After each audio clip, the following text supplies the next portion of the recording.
زەحمەتت کێشاوە ناپۆشێ جەمالی تۆ نقاب ڕۆژ لە ڕۆژی ناکەوێ ئەرز و سەما بێتە سەحاب تا عەرەق ڕێژی خەجاڵت گوڵ لە شەرمی تۆ نەبوو نەی ئەزانی باغەبان بێچارەیە بەحسی گوڵاب ئارەزووی تەڵتیفە جانان بۆیە تەقدیرم ئەکا کێ بە تەعمیر احتیاجە تا نەبێ خانە خەراب هەر ئەڵی ئەو شۆخەیە گردنلغی کردۆتە مل ساقی زنجیری ملی مینایی بێگەردی شەراب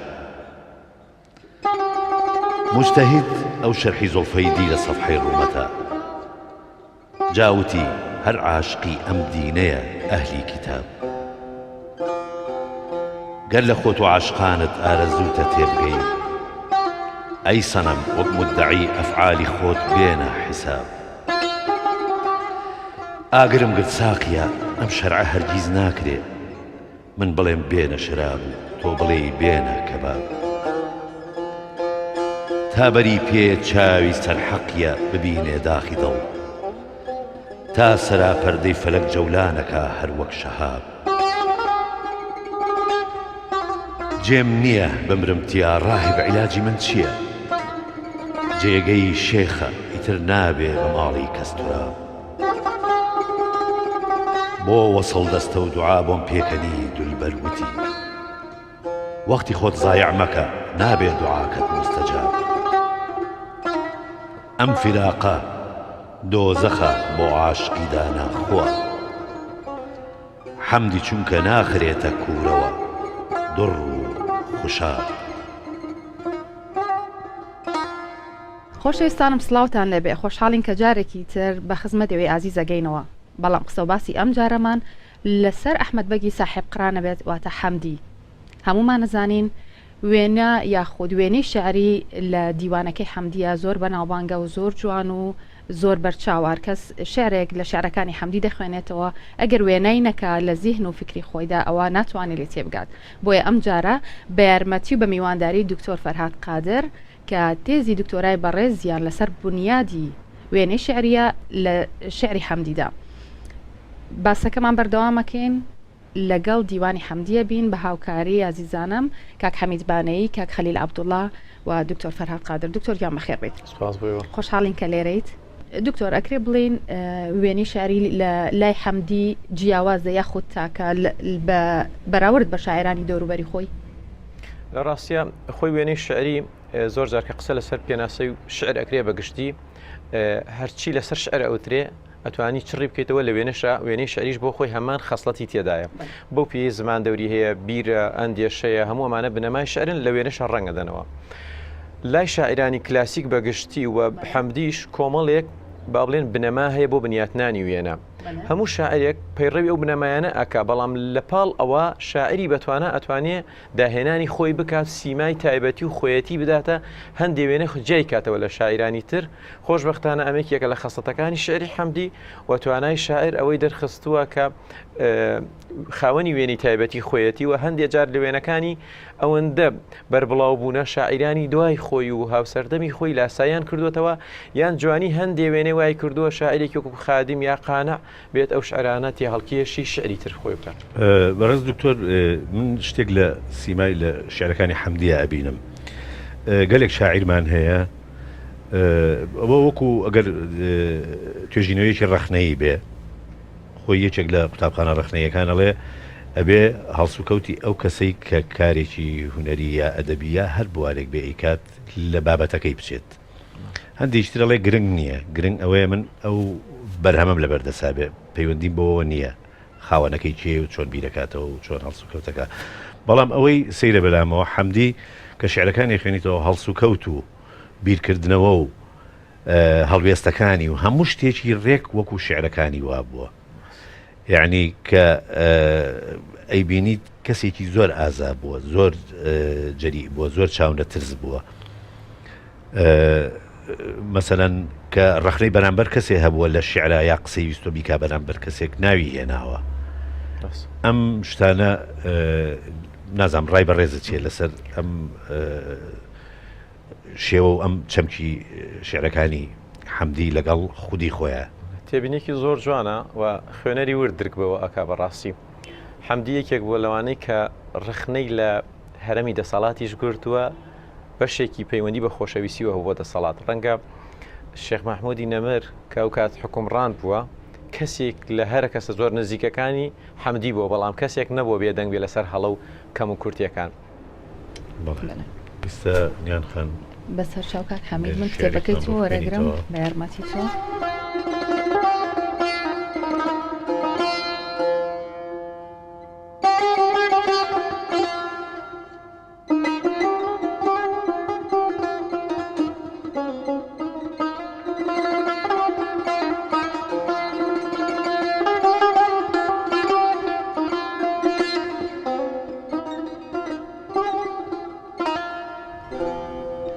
حەمدی دەفەرمێ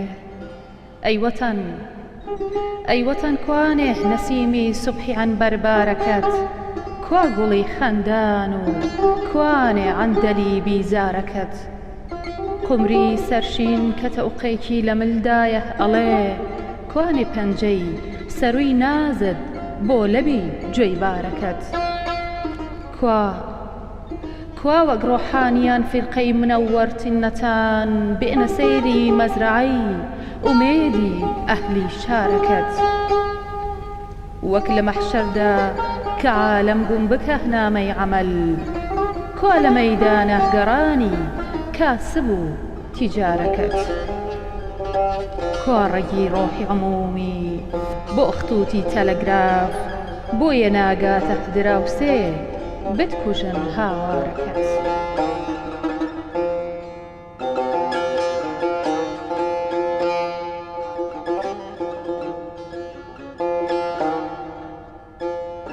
کوانێ شاگردانی مەکتەب بۆت بڵێن ئەم شەرقیە ئەی وەتەن کوانێ نەمام و نەوگوڵی گوڵزارەکەت وەک لە نەزعا بێ وەسیەت کە حەزینانە وتی نیمە یارای جوابی جوملەی گفتارەکەت هەر ئەمەندەت پێڵێم ئەمما بە خەڵقی تۆ بڵێ هەر لە یارت تا دەگاتە جوملەی ئەغیارەکەت شیرەکەم پێتان حەڵاڵە خوێنەکەم گەرگوم نەکەن نامداران و حەمیەتکاری ئەولاتی وەتەن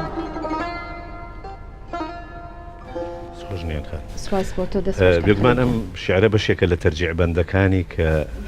حەمدی تەرجیع بەندە نیشتیمانیەکانی کە نووسیوێتی کە ئێمە بەیتێک هەیە لە کە کۆتایی چەند تەرجیع بەندێکی پێهێناوە کە ئەم دێڕەوە ئەم بەیتە لە توانی بڵێ لە ویژدانی هەمومانە ئاژی کە ئەڵێ ڕەبی مووی لێ بێ زمانی پەنجەکانی هەڵوەرێ هەر کەسێک گوڵشەن بە دەردی گوڵخەنی دۆزەق بەرێ وابزانم تۆ جەنابێت تێبینیەکە هەبوو لەسەر وشەی گوڵخەنەکە ئەنجا ئەمە نازام ئەو تەرجیع بەندانە ئایا لە بواری توێژینەوەکەی توە چەند جێگەی هەبووە دیارە ئەم تەرجیع بەندە یەکێکە لە دیارترین تەرجیع بەندەکانی شعری کوردی بەگشتی ئەم تەرجیع بەندە پێشبینی ئەکرێت لە نێوان 8 ساڵ تا 9 ساڵ نووسرابێت هەر هەمووی هەر کۆپلەیەک هەر بنیاتێک لە بنیاتەکانی تەرجیع بەندەکە لە کاتێک لە شوێنێک بۆ ڕووداوێک بەڵام ئەو دیێڕێی کە جەنابەت ئاماژەت پێدا هەمووی پێکەوە بەستووەتەوە کە خوێنەر دەی خوێنێتەوە بە دواییەکەوە هەستەکە لە یەک ڕۆژان نووسراوە ئەوەی کە سەرنج و تێبینی بێت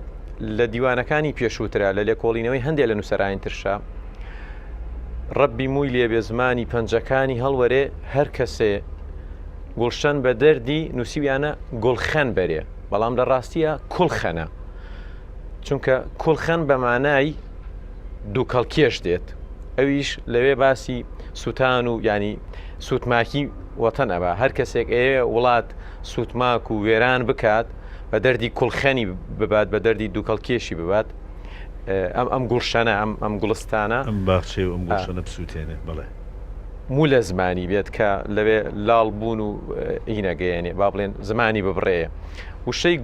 گوڵخەن لە زۆرێک لە دراسەکان بە گوڵخەن ڕۆیشت بوو لە حقەتە خۆی گوڵخەنە دیارە من گەڕامەتەوە بۆ ئەدەبیاتی کلاسیکی وا لە هەندێک دەستنووسی حەمدی شەبەڕون و ئاشکرای ئەڵێ گوڵخەن ئەوە ناوی تریشی هەیە لە کوردیا گوڵبێنەشی پێڵێن ئەوەشی بزانم لە زمانی فارسیە گولخونەیە بەکارێت بەزیتر ئایا بنەڕەتی کەلیمەکە بۆکوێ ئەگەڕێتەوە من حەزم کرد قسەیەکی دکتۆر معروف خەزنەدار لە مێژووی ئەدەبی کوردیا هەیە دەربارەی حەمدی ئەڵێ حەمدی شاعری بەڕاستی بووە تەنیا شاعری تایبەتی شتێک نەبووە بەڵکو شاعری دەرونی خۆی بووە شاعری کوردستان بووە شاعری بەهار و نەورۆز و ئاسمان و شەو و ڕۆژ بووە شاعری هەموو ژیان بووە نظام ڕای ڕێزی لەسەر ئەم قسەی دکتۆر معروف خەزنەدار یەک لە تایبەتمەندیەکانی حەمدی ئەمانن شعری بە تایبەت بۆ ئاسمان نووسیوە بۆ زەوی نووسیوە هەر قافیەکە بە ئاسمان کۆتای دێ بە ئەرز کۆتای دێ شعری بۆ هەر چوار خولەفای ڕاشدی نووسیوە کە ڕەنگە عەرەبەکانیش کەمتر ئەمەیان کرد بێ شعری بۆ حەسەن و حوسەین نووسیوە تاکە شاعری کووردە کە سوورەتی تێهەڵکێش بە شعر کردو سوورەتی فاتیحە یەکێک لە تایبەتمەندەکانی حەمدی بەهای مرۆڤایەتی کە بەڕێز دکتۆر معروف خەزنەدار ئەڵێ شاعری جیهانە شاعرێکی گشتگیرە بەها مرۆڤایەتیەکان زۆر زاڵن لای ئەو شتانی کە لە هەموو کۆمەڵگایەک پیرۆزن لە لای ئەمش پیرۆزە و دەیەوێ خەڵک بەرەو پیرۆزیەکەش ببات بە پێچەوانەشەوە هەر شتێک ناشرین و خێزەونە لە کۆمەلگا حەمدی دەیەوێ لە ڕێگەی وێنە شعرێ جوانەکانیەوە ئەوەندەیتر خێزەوەنی بکات بگورە دکتۆر بەڵام ئەمانی کە جەنابەت باست کرد لەسەر حەمدی بۆ دەور و زمانی خۆی ڕەنگە لە ئێستا بۆ هەموو لێکۆڵینەوەی کە لەسەر شعری حەمدی کراوە کاریگەریەکەی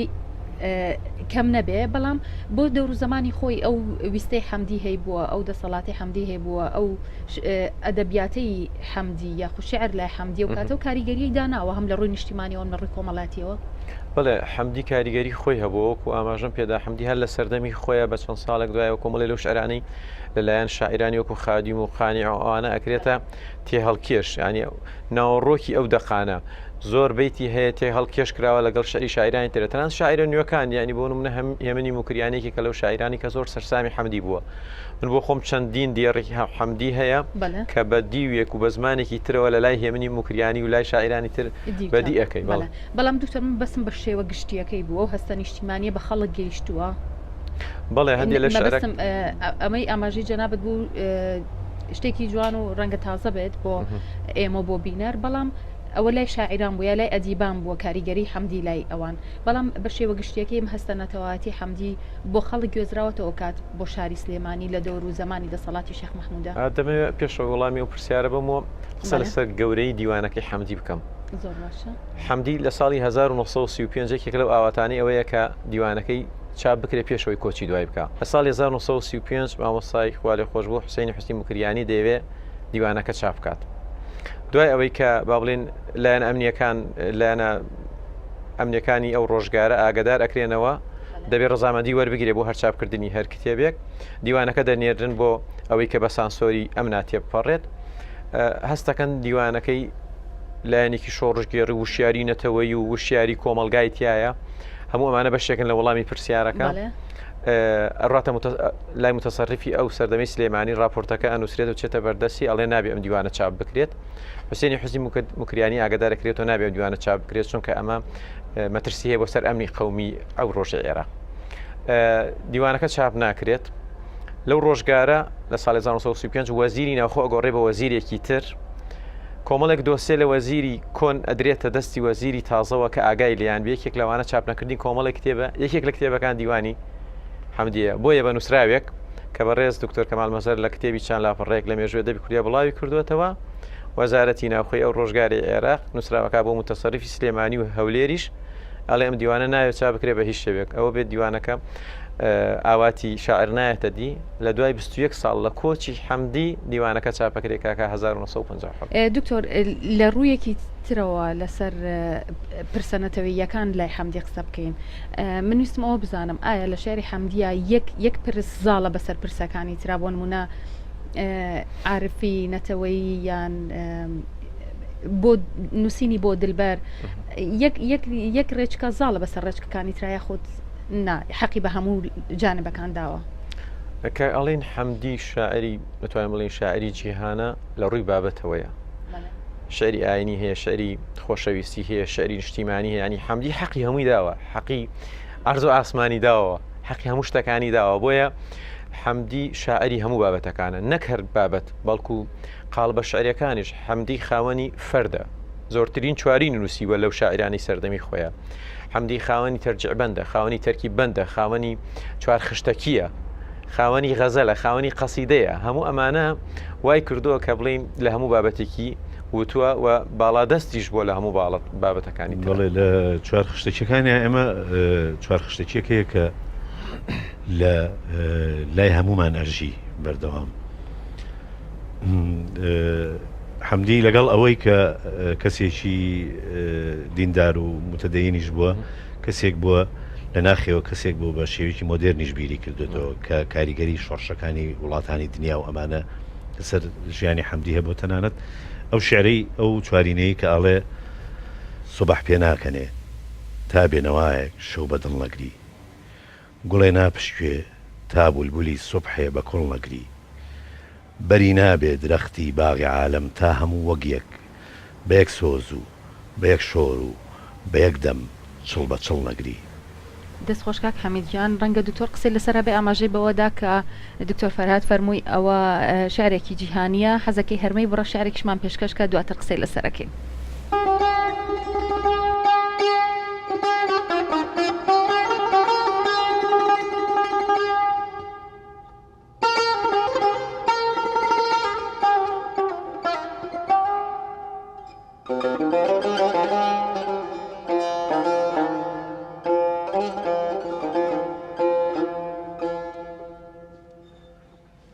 حەمدی لە شعرێکی مستەزادا ئەڵێت: ساقی وەرە مەستانە بدە جامە شەرابێ، یەک لوقمە کەبابێ، نێزیکە ئەجەل فرسەتە عومرێکی کەمابێ، با سەرفی سەفا بێ، جامێ بدە پەیمانە شکەن بێ بە هەموو دەم تا عەهدی کەی و جەم، خەمرێ بدە بیدا بە هەموو جورعە شەبابێ، نەشئەی مەی نابێ، بنوارە کە دەورەی من ئەدا گونبەدی ئەفلاک وەک کەرگەسی سەرلاک، تۆ بەر لەوە ئەیامی بەهارم بە شیتابێ بۆ بەزمی شیتابێ، سازی کە نەفس نۆبەتە ساسینەکەمانێ، ئەی پەنجە چغانێ، تارێ لە ڕەجی ڕۆح و لەسەر دەنگی ڕووبابێ، نەک نەشئە ڕووبابێ، حۆری نەسەبی خۆر لەقەبێ ماه نیشانێ، میوانە زەمانی، پەروینە بڕەقسێت و سوهەیلە بە سەمابێ تا خەیمە سەمابێ، غارەتگەری چینی بەسەر و توڕە و پەرچەم، یا جسمی بتەلسەم، ئاهونیگەهی عینی غەزالانی خەتابێ با عینی خەتابێ، با جامی جەمەم بێ قەدەح و ئابی بەقامەی، ساقی حەتەمی تەی، ناڕازیە دڵ ممکنە ئەو وەختە ڕەزابێ، جانانە ڕەزابێ، هەر نەشئە لەسەر نەشئەی، هەر کامە لەسەر کام، هەر جامە لەسەر جام، ئەم عەسرە ئەسەف حەمدی لە دەریایی خەمابێ، وەک خۆر لە تەمابێ. ئەی بەخێر بێتەوە، دەنگت خۆش بێ، دەست خۆش کاک خەلیلجان. دکتۆر جان شتێکت هەیە ئاماژەیەک لەسەر چوارینەکە کە ئاماژەیەکت بەوەدا کە شارێکی جیهانیە، ئەگەر بە کورتیش بێ حەزەکەین باسێکی لەوەکە. ئەو شارەیەکێکە لەو شعرانەی کە ئەم شارە ئێستا ئەوەی کە چوارینەکەی سوبح پێ ناکەنێکێکە لەو چوارینانەی کە پێش ناوی حەمدی ڕۆشتووەتە ناو خەڵکەوە، ئەوەشە زۆر جار ناوەڕۆکی دەقەکە بۆ خۆی ئەوە فەرزەکات، بە تایبەت کاتێکە دەقێک بەهایەکی مرۆڤایەتی گەورەی هەبێ، سنووری ناوچەی تی ئەپەڕێنیەوە بێتە مڵکی هەموو شتێک. ئەو دەقە ئەگەر بکرێتە هەر زمانێک هەواداری خۆی هەیە بەقەدر زمانە کوردێکە، ئەو بەها مرۆڤایەتیەی کە دەبێ هەمومان بەیەکەوە بە یەک دەست بمانەوێ نەهامەتیەکان لە ناو ببین، بمانەوێت ڕوبەڕووی ستەم ببینەوە، بمانەوێت دوا ڕۆژێکی باش بۆ خۆمان ئامادە بکەین. لەوێ بەهایەکی مرۆڤایەتی هەیە، تەنها هەموو کورد ناکرێتەوە، بەڵکو هەموو مرۆڤایەتی بەیەکەوە ئەگرێتەوە. بەڕێز دکتۆر فەرهاد، ئێمە بەدەر لە شعر گەرمانوێ حەمدی ئێمە وەکو شاعیرێک قسەمان کرد لەسەری، بەڵام بەدەر لەوە حەمدی کەسێک بووە لە گۆڕانکاریەکان و ڕووداوەکانی لەو سەردەماوەکو جەنگ و ڕووداوەکان و کارەساتەکانی کە ڕوویاوە ڕۆڵی خۆی هەبووە. ینی حەمدی لە هەمان کاتە کە وەکو شاعیرێک بۆ جەنگاوەرێکیش بووە، کەسێکی وەکو مێژوش باسەکرێت، کەسێکی زۆر جەربەزە و ئازا بووە. ئەوەی کە هەیە کە تەنانەت لە شەڕی دەربەندی بازیانە بەشداری کردو لەگەڵ شێخ مەحموودی نەمرا و توانیوێتی دەریش بچێت باتە کێوەکان و شاخەکان وەکو ئەو کاتەکە یاخی بوون. نازانم لای بەڕێستان ئەم مێژوەی حەمدی بەدەر لە شعر چۆن هەڵەسەنگێنی؟ حەمدی کەسێک بۆ کە ئاماژەمان پێدا ڕازگۆ بۆەوە تا ژیان و شعرەکانی ئەتوانی بڵێ ئاوێنی یەکتری بوونە. ئێمە زۆر جار شاعرمان هەیە بە شعر شۆڕژگێڕە، بەڵام وەکو کەس وانە، بە شعر عاشقە، بەڵام بۆ خۆی وەکو واقعوانە. حەمدی پێچەوانەی ئەوانە بۆ حەقەت بووە. لە ڕاستیە چ لە شەڕی دەربەت بازیان بۆ خۆی یەکێک بووە لە پێشمەرگانەی کە بەشدار بۆتیایە، و چ لە ئیدارەدانی حکوومەتەکەی شێخ مەحموود. حەمدی کەسایەتێکی هەرە نزیک بووە، تەنانەت لە حکوومەتی دووەمی شێخ مەحموود لە ساڵی 1922 کە حکوومەتی دووەم بنیاتەنێتەوە، هەر لە سەرەتای کابینە حکوومیەکەی شێخ مەحموودە ڕئیسی گومرگ بە واتای وەزیری دارایی ئێستا دێت، حەمدی دانرێت بۆ ماوەی 6 مانگ بەردەوام بێت لە پۆستەکەی. دوای کە سەرنج و تێبینی لەسەر کابینەکە ئەبێت و با بڵیندار و دەستەکەی شێخ ئەبێت، وازە هێنێ لە پۆستەکە و ئەگەڕێتەوە سەر ئیشی خۆی. پێش ئەوەیش لە ساڵی ناوەڕاستی و 1916 تاوەکو 1990 نزیکەی 3 ساڵ سەرۆکی شارەوانی سلێمانی بووە. واتە کەسێک بووە هەم لە ئیدارەدانە، هەم لە ژیانی سیاسی و ئیداری و حکومیە ڕۆڵی هەبووە، هەم بۆ خۆشی قاڵبووی ناو خەباتی ئەو ڕۆژگاری کوردایەتی بووە تاوەکو کۆچی دوای کردووە. دکتۆر، ئەمێ تۆزێ باسەکە بەڕوەیەکی تراوەرگێڕم، چەندێڕێکی حەمدی هەیە کاڵێ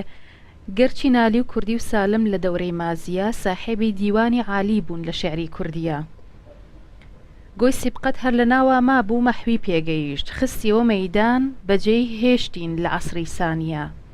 دایە بەرگۆچانی تەشبیه و بەلاغەت ڕای ڕفاند ئەو بەیان و ئیستیعارەی وا لە شعری حەمدیە. ئەمەوێ ئەو بڵێم ئایا ئەکرێ بڵێن ئەمە خۆ لە لوتکا بینینی حەمدیە؟ یەکێک لە تایبەتمەندەکانی شاعرانی کلاسیک بە گشتی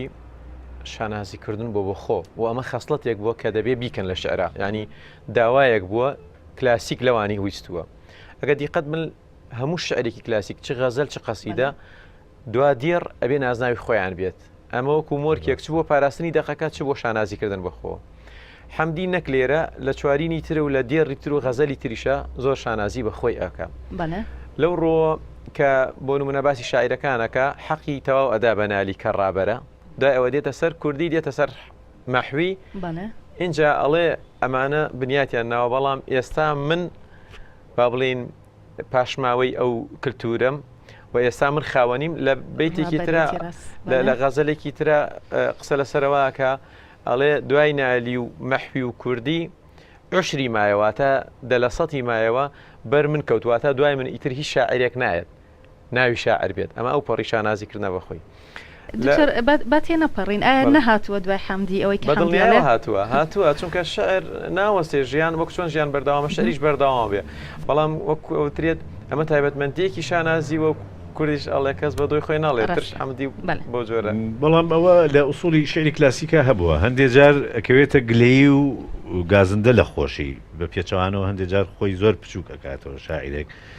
بەڵام بەرامبەر هەندێک مەسەلەی گەورە نەک مەسەلەی بچووک، بە تایبەتی مەسەلەی ئاین یا مەسەلەی سەرکردێک یا کەسێک وەکو عاشقێک بۆ خۆشەویستەکەی. هەمیشە لە ڕووی سایکۆلۆژی وەڵێ ئەو مرۆڤانی کە ڕاستگۆن و دەیانوێت شتەکان ڕێک و پێک و نمونەی بێت ململانیانە لەگەڵ دەوروبەرەکانیانە و ئەمەش حاڵەتی دەرونینە ئارامیان لە دروستەکە. حەمدی لەبەرەوەی کەسێکی ڕاستگۆ زۆر جار گلەی لە بەختی خۆی کردووە، گلەی لەو دۆخە کردووە کە خەڵک تێدایان یەک لەو دێڕە هەرە جوانانەی کە گلەی لە بەختی خۆیەکە ئەڵێ من لە بەختم شەکوە ناکەم ئەو لە من شەکوە نەکا ئەو دووچاری من بووە بێچارەیە بەدبەختە بەخت هەر لەو قاڵبە دێڕێکی تری هەیە زۆر جوانە ئەڵێ عیزەت و زیلەت کە یادی دیدەنی حەمدی بکەن قاچی ئەشکی عیزەت و زیلەت هەر بە ئانێ دێ بەتاو جانە زۆر خۆشەویستان بۆ باسەکەی حەمدی قەلەندەرخانە ئەمڕۆ کۆتایی بە بەشی یەکەمی ئەم باسە دێنێ تا بەشی دووەم و هەفتەی داهاتوو بەخواتان ئەسپێرم ڕۆژ و ڕۆژگارتان خۆش بێن.